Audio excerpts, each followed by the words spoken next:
আপনারা দেখেছেন আমরা ঘটনাস্থলের কাছেই ছিলাম ওনাকে।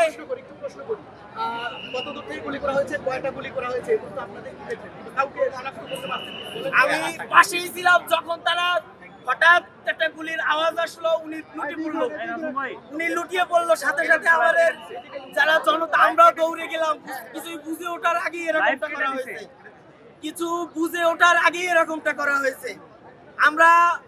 আমরা ইনকিলাব মঞ্চের ভাইদের সাথেও যোগাযোগ করেছি, কিন্তু তারাও মানে হতবাক হয়ে গেছে। এরকমের একটা নিরস্ত্র সাধারণ গণমানুষের সাথে ভোটার যোগ করছেন, এরকম একটা নিরস্ত্র মানুষের উপরে সন্ত্রাসীমূলক হামলা, এইটা আমরা বাংলাদেশের আপামর জনতা কোনোভাবেই মেনে নেব না। আমরা দেখেছি উনি ঢাকা ইউনিভার্সিটির মেধাবী একজন স্টুডেন্ট, উনি আইএলসি টিচার, পড়াশোনা করান। ন্যায় এবং ইনসাফের কথা সবসময় আমাদেরকে বলে।